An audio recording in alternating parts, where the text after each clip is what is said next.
I would truly like for you all to pause the video and take time out to read the disclaimer for this upcoming video. Thank you all so much. Yeah, I hope everyone is doing well on today, tonight, wherever you may be, or whatever. So today we're going to be watching part 46 of Who the Elf That I Married. So without further ado, let's jump right into it, you guys. Get everything side up, and let's get it.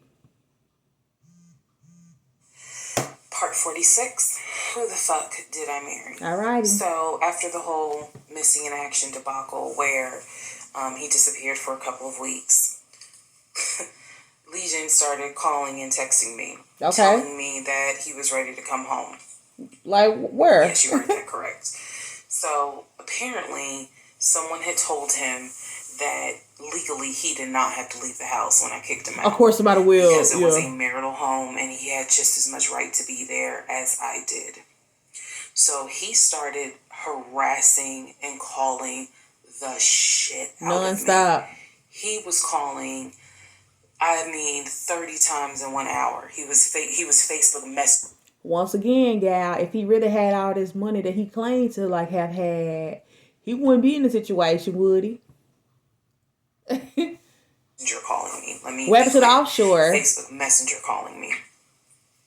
He was calling me so much. He was messaging me saying, I'm coming home. I'm going to get some money and drive up from Augusta. You have to let me in the house. Man, say where you at. It's not fair what you're doing. All this other bullshit. It was non-stop. He would start calling at 7 o'clock in the morning. He would not stop calling until 10 o'clock at night. He was calling so much, leaving messages, like I said, just straight up harassing me. So he know that's illegal, right? To attorney friends, I reached out to local law enforcement. Local law enforcement informed me, well, technically, he's right, because he is still legally your husband. Our divorce had not been finalized at this point. The paperwork had been sent in. I was just waiting on the judge to give me her signature, but it hadn't happened yet. So the local law enforcement get a move did tell on me it. If he comes back, our officers would have to let him in the house. Yeah. You don't have to stay there. They gave me different options. I was trying everything in the book because he is saying I'm coming back to the house. I told him, do not come. You are not welcome. I'm not letting you in the house. Again, the locks had been changed. The code had been changed. So I told him, if you come to this house, step foot on this property, I'm calling the police and getting you arrested for trespassing. You should know about that. He was adamant. He was adamant that he was allowed back in the home. He didn't know the conversations I had with local law enforcement. That somebody was in his ear telling him, nah, you can go home because she's not allowed to kick you out. Okay. So I didn't know when he was scheduled to come because he was trying to get the money for the gas to get back to Clayton County. I tried everything I could. But it didn't work. Basically, what my options were simple. Let him in the home. Okay. And I can stay in the home, put him in a room, just have no dealings with him. Okay. But again, I don't want to be under the same roof with him. This is what the local police told me. I could have an officer go room to room and let his body cam film the room to see the condition of the house. And if Legion showed up, I would leave the house. I can go to a family member's home and stay there.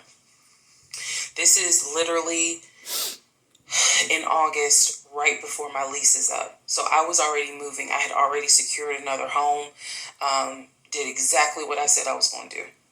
Moving to Cobb County. Without his help. So I just needed a couple of weeks before I vacate the home. So the other option was, again, have the officer film the home with the body camera. That way it shows what the condition of the home is at the time that he moved in. So if anything gets messed up, I can sue him. What am I going to sue him for? Right. But nevertheless, or the third option is I can stay there with him, make life miserable. So my plan was the option of have them film the home. I was not staying in the same house with him. I didn't care.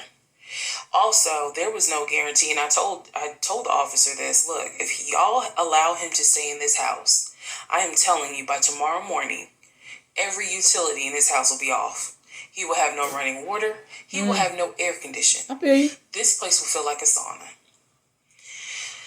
Officer kind of chuckled and was like, again, ma'am, I mean, this is one of those domestic situations. He is allowed in the home. Right. Okay.